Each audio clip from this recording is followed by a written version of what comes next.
అంటే ఈసీ ఎట్ట మిలాఖత్ అని చెప్పడానికి ఆయన కన్వీనెంట్గా మొత్తం ముందర పెట్టించి ఆయన క్యాంపెయిన్కి ఇబ్బంది లేకుండా చేసుకొని చివరిలో ఆయన పెట్టుకుంటే ఈ నాయకులందరూ పోయి ఆడ పనిచేయడానికి ఉపయోగపడే పద్ధతుల్లో ఒక అంటే ప్లానింగ్ స్టార్టింగ్ నుంచి కుట్రతో కూడుకున్నటువంటి మోడీ ఈసీ ద్వారా చేయించాడు. మరి ఇంత కష్టపడినా జరగబోయేది ఏంటంటే వాళ్ళ టాప్ లీడర్తోనే మాట్లాడినప్పుడు కూడా ఇప్పుడు నార్త్ దాదాపుగా 40-45% ఆఫ్ ద సీట్స్ పోతాయి, ఉన్న సీట్లు పోతాయి, కొత్త రావు. స్టేట్ వాళ్ళు కూడా చెప్పాడు. నేను ఢిల్లీ చెప్పగలను 10% వాళ్ళకేమీ ఉండదు. యూపీలో ఎంపీలో గతంలో సీట్లు రావు. గుజరాత్ కొంచెం తగ్గుతుంది, ఎక్కువ తగ్గకపోయినా. మహారాష్ట్రలో అదే పరిస్థితి.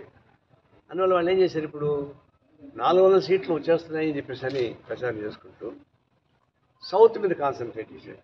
మాకు అది వచ్చేస్తుంది, నార్త్లో వచ్చేసినాయి, గవర్నమెంట్ ఫామ్ చేయబోతున్నాం, సౌత్ మీరు అనవసరంగా మిస్ చేసుకోబాకని చెప్పేసి మన పైన ఇటువైపు ఒక మైండ్ గేమ్ చేయడానికి ట్రై చేసి 400 చెప్పేసి అప్పుడే మనకు అర్థమవుతుంది ఆయన మైండ్ గేమ్ ఆర్డర్ చేసిన అర్థమవుతుంది.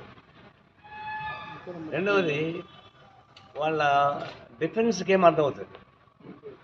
మొదట అయోధ్య మీద కాన్సన్ట్రేట్ చేశాడు. అంత మోడీ గ్యారంటీ అని పెట్టాడు. అతను ఫస్ట్ 2 ఇట్లు సరిపోయిన తర్వాత మోడీ గ్యారంటీ వేస్ట్ అయినప్పుడు మార్చేశారు. తాళిబొట్లు పెట్టుకుంది హిందూ ముస్లిం దర్శకుతూ ఓపెన్గా ప్రైమ్ మినిస్టర్గా ఉన్నవాడు మన రాజ్యాంగానికి వ్యతిరేకంగా ఏ రాజ్యాంగం మీద అయితే ప్రమాణం చేశాడో దానికి వ్యతిరేకంగా మాట్లాడాడు. అట్టినప్పుడు దేశద్రోహులు ఉంటే మోడీ అమిత్ షా పెట్టుకోవడం కానీ కాదు. వీడికి వచ్చి ముస్లిం రిజర్వేషన్ అదే లాస్ట్లో ఇంక ఓడిపోదా తెలిసి సిఐఏ మీద ఒక 16 మందికి పర్మిషన్ ఇచ్చి చూసినా మేము అంతా ఇచ్చేస్తామని ఇచ్చాము. అంతా మోసపూరితమైనటువంటి పద్ధతుల్లో స్టార్ట్ చేశారు. అయితే ఇదంతా అడ్డం తిరిగే మాట వాస్తవం. కేంద్రంలో మోడీ ప్రభుత్వం మళ్ళా ప్రమాణం స్వీకారం చేసే అవకాశం లేదు అంతా నీకు అయితే చెప్పాలి. దాని ప్రభావం ఇతర రాష్ట్రాలకు పడాల్సింది. ఇప్పుడు మన ఎందుకు మాట్లాడతారంటే జమ్మూ కాశ్మీర్లో 35% ఓట్లు పెరిగినాయి. అంటే 370 ఆర్టికల్ రద్దు చేయడం వల్ల పెరిగిందని చెప్పేసి గొప్పలు చెప్తున్నారు. అది ఎవరు కలిసారో తెలిసిపోతుంది. దేశం మొత్తం మీద పెరిగాయి ఈసారి ఓట్లు. రాష్ట్రాల్లోనూ కేంద్రంలోనూ గతం కన్నా ఓటింగ్ శాతం పెరిగింది. ప్రజల్లో ఒక యాంటీ ఎస్టాబ్లిష్మెంట్ వచ్చేసింది. అందుకే ఫారిన్ నుంచి ఇంతకుముందు ఎప్పుడు చూసామా, మన టౌన్లో ఉండేవాళ్ళే క్రికెట్ చూసుకుంటూ ఓటుకు పోయేవాళ్ళు కాదు. అట్లాంటి విదేశాల నుంచి విమానాలు వేసుకొని వచ్చారు. ఈ టౌన్లో ఏ మూల ఉన్నా వచ్చేసారు మన భారతదేశం. చూసారు హైదరాబాద్ నుంచి ఎంత ఇబ్బంది పడ్డారు వచ్చారు. అంటే మోడీ విధానాలపైన విసిగెత్తిన జనం. ఇంతకుముందు మధ్యతరగతి ప్రజలు ఓటుకు వచ్చేవాడు కాదు, ఎప్పుడు వాళ్ళు తిట్టుకునేవాళ్ళం. అందరూ ఎగబడి వచ్చి ఓటేశారు. అంటే కేంద్రంలో బీజేపీ వ్యతిరేక పవనాలు చూస్తానికి ఇదే కారణం. రెండవది ఏంటంటే వాళ్ళు చేసింది ఏముంది, ఈ 10 ఏళ్లలో పట్టుమని ఒక పబ్లిక్ సెక్టర్ రాకపోగా, ఒక బ్లాక్ మనీ కంట్రోల్ చేయకపోగా, బ్లాక్ మనీ కంట్రోల్ చేస్తారని చెప్పి బ్లాక్ మనీ వైట్ మనీ చేశారు. లేకపోతే బ్లాక్ మనీ ఉంది కాబట్టి ఎన్నికలు ఖర్చు పెడతారన్నారు. ఇప్పుడు ఎందుకు తక్కువ పెట్టారా? డిమానిటైజ్ చేసిన తర్వాత బ్లాక్ మనీకి ఎక్కువ అయిపోయింది. అప్పుడు 1000 రూపాయలు 500 రూపాయలు ఇచ్చేవాళ్ళు 10,000 రూపాయలకి కట్టలు కట్టుకుని దిగుతున్నారు. అలా ఇవన్నీ కూడా ప్రజలు పనిచేసి పబ్లిక్ సెక్టర్ రాలేదు, బ్లాక్ మనీ పోలేదు, తర్వాత దోపిడీ పెరుగుతూ ఉంది, అవినీతి పెరుగుతూ ఉంది, తర్వాత హోల్సేల్ అవినీతి. నేను నిస్వార్థపడు, నాకేం 3 కోట్ల రూపాయలు ఆస్తుంది, ఒక కారు కూడా లేదు అంటే ఎందుకు? అదాని కార్లా నీ కార్లే కదా, అదాని బంగ్లా నీ బంగ్లాలే కదా, నీకు సొంత బంగ్లా ఎందుకు కూడా కట్టమని లాభంగా చెప్పేవాడు. ఏమైనా నువ్వు పెళ్లి చేసుకున్నదంటే when milk is available in market why should I purchase cow అన్నాడంట. అంటే పాలు మార్కెట్ దొరుకుతున్నప్పుడు ఆవుతో నాకేం పనయా, దాన్ని మళ్ళీ ఆవు పంచుతాం పేడ పెట్టుకోవాలని చెప్పేసి. అట్లా మోడీకి ఇల్లు లేకపోతే అదాని ఇండ్లు ఉన్నాయి, బంగ్లాలు ఉన్నాయి, అదాని కార్లు ఉన్నాయి, ఇంక మిగతా ఏమో అక్కడ తెలియదు నాకు, అది వేరే విషయం. ఇంకా కట్టుకుని కాలం వదిలేసి ఇంత నాటకాలు ఆడడం ఏంటి? నీ పీరియడ్లోనే కదా 16 లక్షల కోట్ల రూపాయలు ఎగ్గొట్టి 29 మంది భారతదేశం వదిలిపెట్టి కెనడాలో, లండన్లో ఉండేది ఎవరు? ఈయన వచ్చాకనే కదా. మన్మోహన్ సింగ్ ఉన్నప్పుడు ఎవరు బయట పోలే, డబ్బులు లేకుంటాడు, జైలుకు పోయారు. ఈయన వచ్చినప్పుడు 29 మంది బయటికి వెళ్ళారు. అంతా ఒక విజయమాల్యం తప్ప అంతా గుజరాత్ వాళ్ళే. విజయమాల్యం ఒకటే బయట వాడు. అవంతా నీ అవినీతి కదా, మోడీ అవినీతి అవన్నీ. అదే హోల్సేల్ అవినీతి మీది, లక్షల కోట్ల రూపాయలు ఎగ్గొట్టి వాళ్ళని కాపాడుతామని. ఇక్కడ ఇంకొక ఇద్దరు ఉన్నారు మీకు దత్తపుత్రులు. ఒక దత్తపుత్రుడు అదాని, మొత్తం భారతదేశం ఆశ మొత్తం ఆయనకి అప్పగిస్తూ ఉన్నారు. ఇప్పుడు నల్ల మందు దొరుకుతుంటే, డ్రగ్స్ దొరుకుతున్నాయంటే ఎవరు కారకులు? అదాని పోర్టు ముందర, గుజరాత్ ముందర ఆడికి ప్రపంచంలో అన్ని చోట్ల ఆడికి వస్తాయి. ఆఫ్ఘనిస్తాన్ నుంచి, పాకిస్తాన్ నుంచి మొత్తం ఆడికి వస్తాయి. అక్కడి నుంచి మొత్తం ఎక్స్పోర్ట్ చేస్తున్నాడు. అందుకే వాడు ఏం చేస్తున్నాడంటే సముద్ర తీర ప్రాంతంలో మొత్తం పోర్టు లాగేసుకుంటున్నాడు. ఇక్కడ గంగవరం పోర్టు తీసుకున్నాడు, కృష్ణపట్నం పోర్టు తీసుకున్నాడు, కారేకల్ పోర్టు తీసుకున్నాడు, కేరళలో పోర్టు తీసుకున్నాడు. అంటే మొత్తం పోర్టు వాడు తీసుకుంటాడు. సముద్రంలో ఎంత ప్రయాణం చేసి పట్టుకోలేదు కదా, స్మగ్లింగ్ రోడ్డు మీద వచ్చి పట్టుకుంటారు ఆయన. కాబట్టి ఆయన దత్తపుత్రులు అంటే ఇప్పుడు 29,30 మంది అదాంతో పోల్చుకుంది. అలీబాబా 30 దొంగలలాగా, మోడీ 30 దొంగల. ఇవన్నీ చూస్తే నిజంగా గెలిచిన పని ప్రమాదం వచ్చేది. ఇప్పటికే ప్రెసిడెంట్ ఆఫ్ ఇండియా మొత్తం డబ్బింగ్ చేసేసాడు కదా, ఈసీని డబ్బింగ్ చేశాడు కదా. భారతదేశానికి మంచి శుభ పరిణామం వస్తుంది. దేశం మొత్తం మీదుగా భారతీయ జనతా పార్టీ ఆధ్వర్యంలో చేసేటువంటి అధికారం లేదు. ఇప్పుడు రాష్ట్రాలు మన దక్షిణ రాష్ట్రాలు చెప్పారు. కేరళలో కానీ తమిళనాడులో కానీ, తమిళనాడు ఓట్లు వస్తే కొంచెం తిరగదు తప్ప సీట్లు వచ్చే అవకాశం లేదు. కర్ణాటక ఉన్న సీట్లు పోతాయి. ఆంధ్రప్రదేశ్ టీడీపీ దయవల్ల వస్తే 1-2 వస్తే ఒకటి వచ్చే అవకాశం ఉంది పార్లమెంట్. తెలంగాణలో ఒక 3-4 సీట్లు రావచ్చు. ఇప్పుడు 4 ఉన్నాయి, 4-3 రావడానికి అవకాశం. కాంగ్రెస్ పార్టీ ఇంకొంచెం జాగ్రత్తగా ఇంకా అందరినీ కలుపుకొని ఒట్టెత్తుపోకుండా లేకుండా చేస్తే ఇంకా బాగా.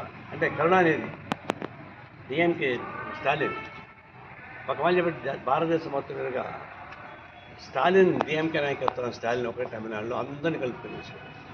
ఆ పద్ధతి కానీ కాంగ్రెస్ చేసి ఉంటే స్టాలిన్ ఏ విధంగా అయితే అందరినీ కలుపుకొని ఒక మంచి ఫ్రంట్ ఏర్పాటు చేశాడు, జాతీయ స్థాయిలో కాంగ్రెస్ పార్టీ కూడా అంతే విశాల దృక్పథంతో అట్లాంటి ఫ్రంట్ కానీ పెట్టి కలుపుకొని పనిచేసి ఉంటే ఈ పని గ్యారెంటీ చెప్పేసి ఉండొచ్చు. గంపేసి వాళ్ళు అక్కడ ఫెయిల్ అయ్యారు.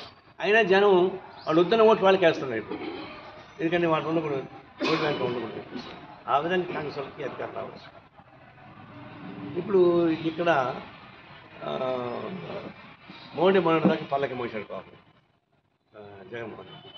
అంటే ఆ పల్లకి ఎట్ట మోసాడంటే పోయేవాళ్ళు ఈ భుజం మంట పుడితే భుజం మార్చుకుంటారు. ఓహో ఓహో ఓహోయ్ ఓహో ఓహో అని మార్చుకుంటారు. భుజం మారిస్తే మోడీకి నిద్రలేస్తారు, భయపడి భుజం కూడా మార్చుకుని మోసాడు జగన్మోహన్. కానీ చివరిలో అతనికి మనం గుణాలు పెట్టాడు. ఎందుకు పెట్టాడు? చెల్లూరుపేటలో పబ్లిక్ మీటింగ్ మాట్లాడినప్పుడు నోటర్గా ఉన్నాడు. జగన్మోహన్ రెడ్డి ఒక మాట అన్నా, చంద్రబాబు ఒక మాట పోగలలే. ఆ తర్వాత ఆయనకి అసెస్మెంట్లో జగన్ ఓడిపోతాడు చేసిన అభిప్రాయం వచ్చింది. అప్పటి నుంచి ప్లేట్ ఫ్రాయించి ఎంత తెచ్చాడంటే Jaganmohan Reddy corruption corruption corruption, non development prime minister. తర్వాత land mafia, sand mafia, liquor mafia. నేను చెప్పిందంటే ప్రైమ్ మినిస్టర్గా ఉన్నాడు ఆ మాట చెప్తే, ఇప్పుడు ఒక మర్రి చంద్రారెడ్డి ఏమన్నాడంటే పబ్లిక్ మీటింగ్ ఏమైనా ఇస్తే ఇక్కడ బోర్ తవ్వాలంటే అదే జీవో, నేను జీవో ఇయ్యక్కనా మీకు, నేను ఏది ఓపెన్ చేసింది అదే జీవో రాసుకోనని. ఇప్పుడు జగన్మోహన్ రెడ్డి పైన అంత అవినీతి గురించి చెప్పినవాడు ప్రైమ్ మినిస్టర్గా వెంటనే అరెస్ట్ చేయాలి కదా. మళ్ళీ ప్రైమ్ మినిస్టర్ మాట్లాడితే ప్రతిపక్ష పార్టీ మేము ఆరోపిస్తాం. కానీ ప్రైమ్ మినిస్టర్గా ఉన్నవాడు నీ చేతితో అన్ని హంగోలు ఉన్నాక అంత అవినీతి పని చెప్పినాక ఎందుకు అరెస్ట్ చేయలేదు? ఇదంతా నాటకాలే. వాడు గెలిచా వీడు గెలిచా వీడు మనతో ఉండాలని చెప్పేసి అంత హడావుడి చేశారు. అసలు మేము ముందు చెప్పాం, జగన్మోహన్ రెడ్డి యువకుడు, చదువుకున్నాడు, భవిష్యత్తు ఉండేవాడు. అతను ఒకటి పాజిటివ్ గుణం ఉంటే, సానుకూలమైన వాతావరణం ఉంటే, పాజిటివ్ హ్యాబిట్ ఉంటే గెలిచేవాడు. ఇప్పుడు వల్ల జస్ట్ పాజిటివ్. మా వాడు చెప్పేవాడు, వాడికి పిల్లకి పోయినాయంట, మన రామాయణ కోసం పిల్లకి పోతే వాడు ఏంటంటే మావాడు చాలా మంచివాడు అండి, ఒక్కడు తప్ప ఇంకా అన్నీ మంచి గుణాలని చెప్పాడు. అంటే వాళ్ళ ఒక్క గుణమే కదా పోతే పోయలే అని పిల్లలు తీసేది మొదలుపెట్టారు. తీరా బొట్టు కట్టేటప్పుడు వాడు బొట్టు కట్టమంటే నేను కట్టాడు. మరి బొట్టు కట్టరా అంత అయిపోయిందంటే అన్నం కాదు అంటే ఏమనంటే చెప్పాను కదండి ఒక్కటి మాత్రం అని, అదే చెప్తే వినండి వాడు, అన్నీ మంచిగా ఉండాలి చెప్తే వినడు, కరెక్ట్గా జాగ్రత్తగా పనికి వస్తుంది.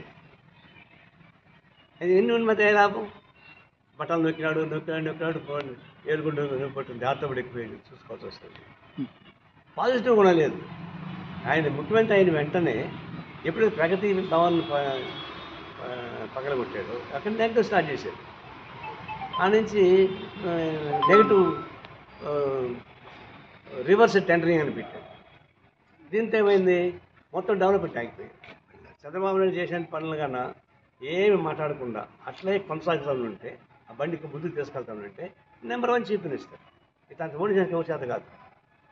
ఎందుకంటే అమరావతి సెల్ఫ్ సఫిషియెంట్, దానికి డబ్బులు బయట తీసి పెట్టక్కల్లా. దానిలో ఉన్నది చంద్రబాబు నాయుడు వ్యాపారం చేస్తే ఇంకా బాగా చేసి ఉండేవాడు. రాజకీయాలకు వచ్చి రాజకీయం జరగొట్టాడు అనుకో ఆయన వ్యాపారం పెట్టి, అది వేరు. కానీ దానికి క్యాపిటల్ కట్టుకోవడానికి ఉపయోగపడేటువంటి పద్ధతి ఏర్పాటు చేశాడు.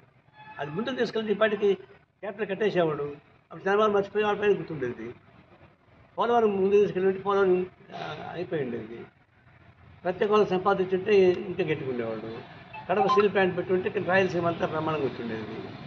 అట్లా ఉన్న ప్రకటిత విధానాన్ని సానుకూలంగా ముందుకు తీసుకెళ్ళి 3 లక్షల ఇళ్ళు కట్టాడు చంద్రబాబు. దాన్ని పెయింట్ వేసి సొన్న వేసాడు, బొమ్మ వేసుకుని సరిపోయినది కదా, ఇది అట్లా పెట్టేసాడు. నీళ్లు ఉన్నాయి కంటే లేదు, నేను బావి తొవ్వి నీళ్ళు చూసుకోవాలని చెప్పేసి మూర్ఖత్వంతో కేవలం నెగిటివ్ యాంగిల్ వల్లనే జగన్మోహన్ రోడ్డు పేరు తప్ప అతను పాజిటివ్ నుండి మాత్రం గ్యారెంటీ కలిసేవాడు నాకు. ఇంక మనం చేయగలిగినట్టు అయిపోయింది, వాసిపోయినట్టు అయిపోయింది అన్నమాట. అప్పుడు కూడా ఏమన్నా మనం అయ్యా అవినీతి అహంభావం రెండు పనికిరాయి. ఇన్ని రకాల అవినీతి చేయొచ్చు అనేది సంగతి మీకు తెలియదండి. మాకు ఎన్ని రకాల అవినీతి సీసీ ఎప్పుడో చెప్పాడు, కాజేది కవిత కన్నారు, అగ్గెపుల్ల సబ్బు పిల్ల, అట్లా అసలు ఇంతవరకు మేము చూడలేదు ఇన్ని రకాలుగా అవినీతి చేయొచ్చాడు. ఇంకో నాకు తెలిసి ఏంటంటే 32 బీసీ సంఘాలకి గుర్తించి వాళ్ళకు క్యాబినెట్ ఇచ్చాడు, కార్పొరేషన్ ఇచ్చాడు. ఈ 32 కులాల సంఘం నాకు ఉండేది ఆయన తప్ప. అంత తెలితే అంటున్నాడు, మొత్తం అడ్డం కొట్టించుకున్నాడు. కొట్టించుకోవడం కాకుండా నేను నెగిటివ్ పద్ధతిలో నేను లేకపోయాను. ఇతను గ్యారెంటీగా ప్రతిపక్షంలో కూర్చోవాలి తప్ప ఇంకో మార్గం లేదు. నేను ఒకటే చెప్పాను, రాజకీయాలు ఎప్పుడు శాస్త్రం ఉండదు. ఎవరు వెంకటరామారావు కన్నా గొప్పవాళ్ళ, కానీ పదవిలో ఉన్నా లేకపోయినా వీధిలో తిరగని ఉంటారు. వాడు నిజంగా మనగాడే. ఇప్పుడు ఈయన ముఖ్యమంత్రి ఉంటేనే 1000 మంది పోలీసులు కావాల్సి వచ్చింది. ఇక ముఖ్యమంత్రి బయటకు రాగలరా అంటే ఎందుకంటే చేయించాలి, ఎందుకు ఆ విధమైన క్రిమినల్ పద్ధతిని ఉపయోగించాలి? పోలింగ్ బాగా జరిగింది. ఎందుకు క్రిమినల్ దాదాపు చంద్రగిరి, గుంటూరు జిల్లా పల్నాడు, తర్వాత తాడిపత్రి, ఇంకా 3 తెనాలి, ఇన్ని ప్రాంతాలలో దౌర్జన్యం చేయాల్సిన అవసరం వచ్చింది. అయిపోయిన వాళ్ళే కొట్టి మళ్ళీ వాళ్ళు కొట్టాడు. ఇది మేము ఖండిస్తున్నాం. రాజకీయాల్లో ఎప్పుడైనా ఉంటారు, ఓడిపోతారు, గెలుస్తారు, అది తాత్కాలికమే, అవన్నీ పర్మనెంట్ కాదు. అలాంటప్పుడు ఈ వ్యక్తిగతమైన వైషమ్యాలతోటి పద్ధతితో అంటే ఎట్టి పరిశ్రమ గెలవాలనేటువంటి తొందర మేము అవసరం ఏమవుతుంది? మీరు చేసిన మంచి మంచి మీరు గెలవాలి, ఆటోమేటిక్ గెలవాలి కదా. మీరు చేసినంతా మీ బట్టలు నొక్కే కార్యక్రమం కరెక్ట్గా ఉంటే కరెక్ట్గా ఉండేవాడు అనుకున్నాం, మరి మీరే గెలవాలి ఈజీగా, ఎందుకు వెళ్ళలేదు? అదే మేము చెప్తాం. ఎప్పుడు కానీ కేవలం సంక్షేమ పథకాల ద్వారానే ఓట్లు రావు. నీ రాజకీయ విధానాలు చివరికి అమలు చేస్తాయి. రాజకీయ విధానాలు డిసైడ్ చేస్తుంది తప్ప ఇది ఏమనుకున్నాను. ఇప్పుడు డబ్బు సొత్తు ఇచ్చాడా? మాకు డబ్బులు ఇచ్చాడు. మాకు ఎవరు డబ్బు సొత్తు ఇచ్చాడు? మన పనులు పెంచాడు, ఇచ్చాడు. గ్యాస్ ధరలు పెంచాడు, ఇచ్చాడు. చెప్పుల ధరలు పెంచాడు, ఇచ్చాడు. అన్ని ధరలు పెంచాడు, ఇచ్చాడు. వాళ్ళ డబ్బు సొత్తే వీలేదు కదా. అందువల్ల ఇప్పుడు కేవలం చంద్రబాబు నాయుడు మోసపోయాడు. 93 లక్షల కుటుంబాలకి పసుపు కుంకుమ ఇచ్చామని మెసేజ్ వేసుకున్నాడు. ఇచ్చారా? ఈయన పడితే గుర్తించుకోండి. అంటే సంక్షేమ పథకాలు ముఖ్యమంత్రి కాబట్టి ప్రజానీకానికి డబ్బులు ఇచ్చినప్పుడు ప్రభుత్వం డబ్బులు పంచుతారు మీరు. అది ఓట్ల రూపంగా ఎక్స్పెక్ట్ చేయడం కరెక్ట్ కాదు. ఇప్పుడు అర్థమైందండి, మీకు దానికి ఛాన్స్ ఉండే అవకాశం లేదు. ఇంకోటి, ఎన్నిక పోలింగ్కి ముందు ఒక టీవీలో జగన్మోహన్ రెడ్డి ఒక ఇంటర్వ్యూ ఇచ్చాడు. దాన్ని చూస్తే అర్థమైపోయింది ఈయన ఓడిపోతుంది. ఇది పోలింగ్ కాలే అప్పటికి, బిఫోర్ పోలింగ్ అయిన మరుక్షణం అంటే 5 గంటలకి పోలింగ్ అయిపోయినాక 5:30 గంటలకు సజ్జల రామకృష్ణ రెడ్డి ఒక ప్రశ్న పెట్టించారు. అది చూసినప్పుడు అర్థమైపోయింది ఈయన వీళ్ళు ఓడిపోతారు అని. మేము చెప్పక్కర్లే, వాళ్ళు ఓడిపోయిన వాళ్ళు ఒప్పుకున్నారు. మోడీ ఉపన్యాసం చూస్తుంటే అహావభావాలు, మోడీ కూడా ఓడిపోతే అర్థమైపోతుంది. Faces index of the mind. కాబట్టి రాష్ట్రంలో అధికార మార్పిడి ఉంటుంది, దేశంలో అధికార మార్పిడి. రాష్ట్రంలో అధికార మార్పిడి ప్రమాదకరమైన, దేశంలో అధికార మార్పిడి వస్తే మంచిది. అది ఉంటే కంట్రోల్ ఉంటే మిగతా కంట్రోల్ చేసుకోవచ్చు. ఇంకేం కాన్స్టిట్యూషన్ కాపాడుకుంటే కదా మిగతా అంతా ఉండేది. జుట్టు ఉంటేనే కదా ఏ గొప్ప నేర్చుకోవచ్చు, రాజ్యాంగం ఉంటేనే కదా ఏ రాజకీయాలు చెప్పుకోవచ్చు. రాజ్యాంగ వ్యవస్థ లేకపోతే ఏం చేస్తారు? ఆ విషయంలో మాత్రం కేంద్రంలో అలాంటి మార్పు వస్తుంది, శుభ పరిణామం జరుగుతుంది. రాష్ట్రంలో కూడా అదే శుభ పరిణామం జరుగుతుంది. మీడియా పైన దాడులు జరుగుతుంది. రాజకీయాలకు సంబంధించినటువంటి పొలం చూసుకోవచ్చు. మీడియా అంటే ఏముంది, ఇప్పుడు డెవలప్ జరుగుతున్నారు కానీ మీకంతా ఓనర్స్ ఎవరో ఉంటారు. ఇప్పుడు కరుణాకర్ రెడ్డి ఇక్కడ ఉంటే దాని ఓనరు జగన్మోహన్ రెడ్డి కదా. జగన్మోహన్ రెడ్డి ఏం చెప్తే చేస్తారు వీళ్ళు. అట్లే మీరు కూడా మీ యాజమాన్యం ఏం చెప్తే అది చేస్తారు. యాజమాన్యం విధంగా మీరు రాశారనుకో మేము యూనిట్ తీసి పనిచేస్తారు. మీకు హక్కులే లేవు ఇందులో పనిచేసేవాడు. అలాంటప్పుడు కోపతాపాలు ఉన్నా, అభిప్రాయ భేదం ఉన్నా అది ఆ వ్యవస్థ పైన, ఆ సంస్థల పైన మాట్లాడుకోదు తప్ప ఎక్కడుండే మీడియా కార్యకర్తల పైన, జర్నలిస్టుల పైన దాడులు చేయడం, బెదిరింపులు చేయడం ఇవి కరెక్ట్ కాదు. మేము తీవ్రంగా ఖండిస్తాం. మీడియా జోడికి పోవకండి. అది డెమోక్రసీలో 4 స్తంభాలు, ఇది ఒక స్తంభం. ఆయన ఒక స్తంభాన్ని ఎర్రగొండ మొదలుపెట్టి 3 స్తంభాలు పగిలిపోతాయి. అందువల్ల ఈ విషయంలో నిరాశ నిస్పృహల నుంచి మీడియా పైన దాడులు చేసేది, మీడియా పైన అసభ్యకరంగా మాట్లాడేది, మీడియా పైన అసభ్యంగా వీడియోలు తీసేది ఇది కరెక్ట్ కాదు. మేము ఖండిస్తాం.